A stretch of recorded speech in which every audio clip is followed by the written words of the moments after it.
Both Aristotle and Alexander the Great dreamt of man working underwater.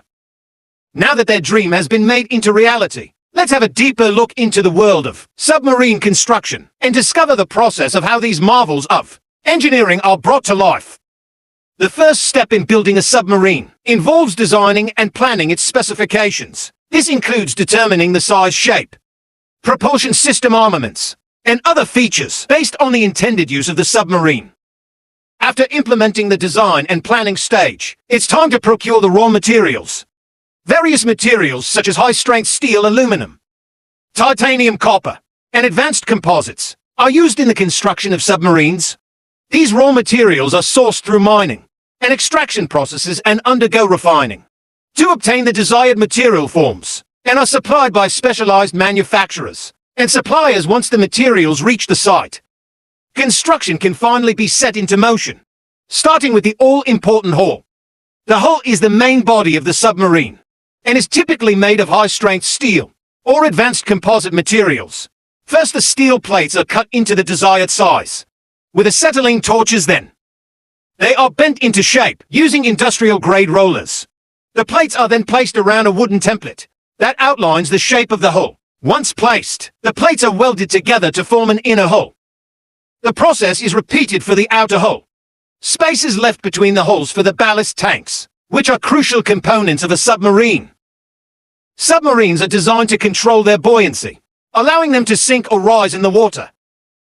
In the past, this was done with the help of air and water pumps, until a scientist named Nathaniel Simons turned the game on its head. Thanks to his contribution, modern submarines use mechanically operated ballast tanks located between the hulls. By flooding these tanks with water, the submarine becomes heavier and sinks to surface. The submarine pumps out the water from the ballast tanks, reducing its overall weight and increasing buoyancy.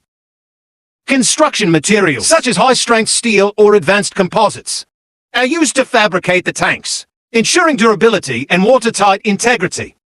The steel plates or composite sections are shaped and formed according to design specifications and then welded or joined together to create the tanks. Protective coatings are applied to the interior and exterior surfaces of the tanks to prevent corrosion and ensure longevity.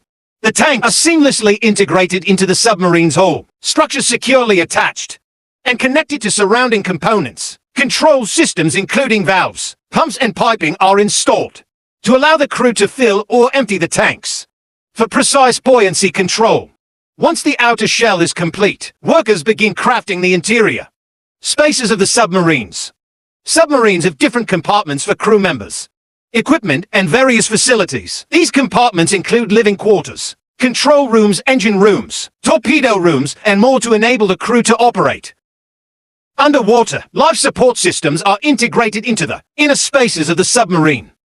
These systems are vital for providing breathable air, fresh water, and waste management. During the design phase, requirements for crew size and mission duration are considered. Components like air purification units, water desalination systems, and waste treatment systems are procured from manufacturers and integrated into the submarine's compartments. To make the submarine functional, various complex systems need to be integrated into the hull. This includes the propulsion system, engines, propellers and electric motors, navigation systems, communication systems, weapon systems, sonar and periscopes. Propulsion systems for submarines are carefully designed and selected based on factors like intended use, range and speed when on the surface. Diesel engines power the submarine and charge the batteries when submerged. The submarine switches to electric propulsion using stored electrical energy from the batteries. All these components are manufactured separately and then integrated into the submarine's hull. Mechanical and electrical connections are established to transmit power from the engines to the various components. Afterward, navigation systems, including sonar, gyroscopes, and GPS, are installed in submarines to determine position, track vessels, and avoid obstacles. They are then connected to power and data networks. Calibration ensures accurate readings and functionality for precise navigation and situational awareness. Before a submarine is commissioned, it undergoes rigorous testing and trials to ensure its performance and safety. This includes leak testing, pressure testing, See trials and evaluations of various systems. These tests help identify any issues or areas that require improvement.